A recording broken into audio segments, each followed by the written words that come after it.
Hello, awesome humans, coming at you from a very sunny study. And oh my gosh, I love this space. I hope you have a space in your life that brings you total joy.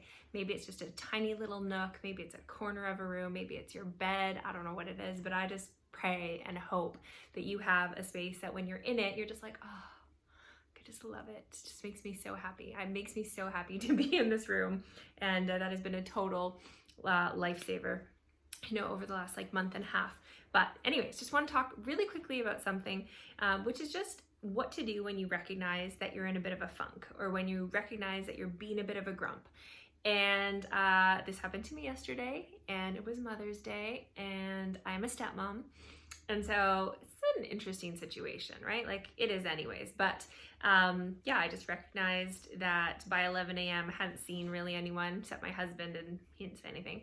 And I hadn't really thought about it, except that I got a message from a friend, and she was like, "Happy Mother's Day. Like, I hope, you feel celebrated, and you're such an awesome stepmom," and all these different things. And I was like, "Oh, that's so nice."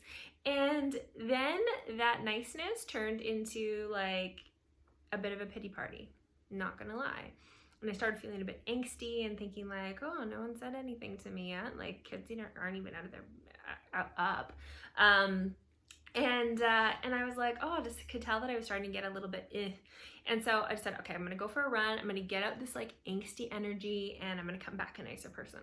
So I go out for the run, and totally honest, having a pity party for myself. I'm like, oh, first of all, I recognized that I was sad. I was sad and missing my own mom, and realizing that, because of everything that's going on in the world, I have no idea when I'm going to see her next. Probably within the next year, but I'm a go back to North America, a couple times a year kind of person. And it's just something that I prioritize. It's been really important to me. It's one of my essentials, to be able to connect with my family and people that I care about. And so I've always prioritized that time-wise and financially. And so, I had a few big trips planned this year, and obviously are probably not going to be able to follow through on those. I've already canceled 2. And so it was a bit of a, I miss my own family, I miss my mom. And then the stories, right? The stories, those nasty little stories that come, and we know them. Brené Brown would call them the shame gremlins. You can call them whatever you want. I just call them the lies. And all those little whispers, right? Of oh, you're not good enough, no one cares about you, you suck as a stepmom, all these things, right? And I think that's the powerful thing is, when you recognize that you're triggered, or you're a little bit hooked by an emotion, or kind of a crappy story, what do you do with that? And that's the first thing, right? The first thing is recognize you're hooked or triggered. What is it that you're actually feeling? And so I could say to myself as I'm running, I'm like, okay, I'm feeling a bit sad. I'm feeling a little bit hurt. I'm feeling, a tiny bit resentful.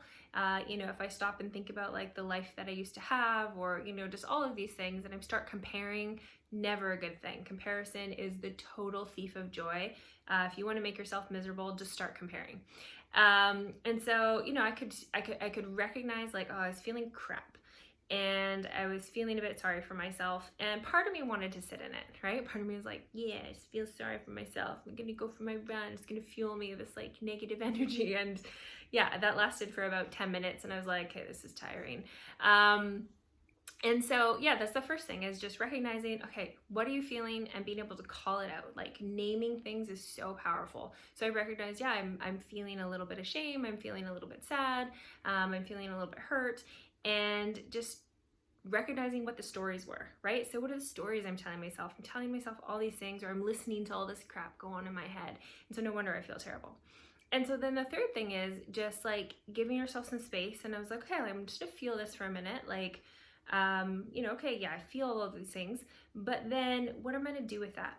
And that's where we have so much freedom. That's where we have so much power to choose our response, and to choose if we want to perpetuate the story.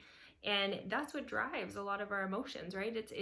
We can't necessarily control the feelings that initially come, but what we can do is control well, how long you want to hang on to that for? How long do you want to keep telling yourself that same kind of victim story?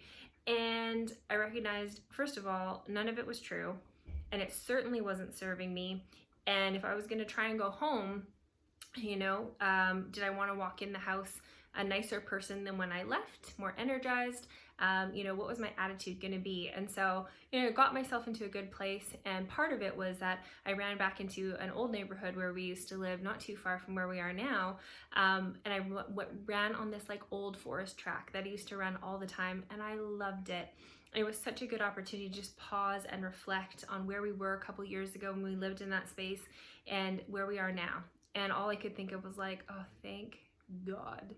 We have come so far in so many ways. Not perfect, definitely a work in progress, like all of us are, like for the rest of our lives. And but I was so grateful, and just thinking about what it used to be like and what our family dynamics were like, and you know, just how far we've come in being able to have really healthy, productive conversations. Because you know, family's not easy, right? Family and home is certainly a place of growth, which means challenge and struggle, and blending a family, super not easy. and so it just gave me a good chance to just stop and reflect and choose gratitude, you know, to choose to recognize like all of the things that have been amazing, instead of like the few areas where maybe I was feeling a little bit insecure. And so by the time I get home, obviously it was you know, wonderful timing, but a friend of mine, someone that I've had a mentoring role in her life for the last couple years, she was just pulling away, and you know, she's like, I've left you a treat on your doorstep. And it was just so joyful, you know, because she just stopped and like thanked me for the influence in her life and the role that I've played in her life, and that was so beautiful. And then, you know, just to choose like a great attitude to walk in the door, and then to find my own stepkids, you know, had got me flowers and were making me these surprise brownies, not those kind of brownies, just like normal brownies, gluten-free brownies. And, you know, and it was just so cool, you know, so cool. And just, I just know that if I had not chosen like a different story and chosen to like put myself into a better mood on the run home, I could have come in and been such a witch. I could have come in and just, you know, not horrible, I'm not really like an overtly mean person, but I would have just been like sulky and sullen and yeah, thank you, you know, instead of like just being joyful. And when the surprise didn't exactly turn out how my stepdaughter wanted, and she's a bit of a perfectionist, can't imagine you know what that's like, but you know, just to say like, it's all good, like no worries, like it's great, like thank you, you know, I just appreciate the thought. And so yeah, so just if you recognize that you're in a bit of a funk, you're in a bad mood, how do you get yourself out of it? First of all, awareness. Number one, recognize that you're in a funk. Tell yourself, what am I feeling? Name it, call it out, and figure out what's the story that's driving that, you know, and then pick a more empowering story, right? So we're not, you know, most of us are in pretty good positions, or at least we can choose. You know, we have a lot of freedom to choose in our life, even with all the restrictions.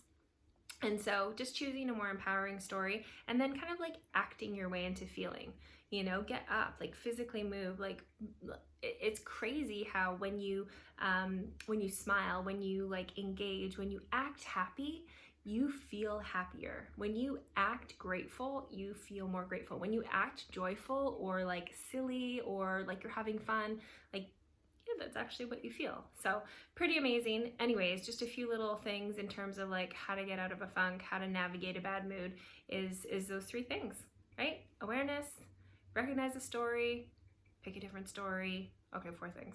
Act your way into feeling differently. So anyways, signing off. Hope you're having a wonderful day wherever you are in the world.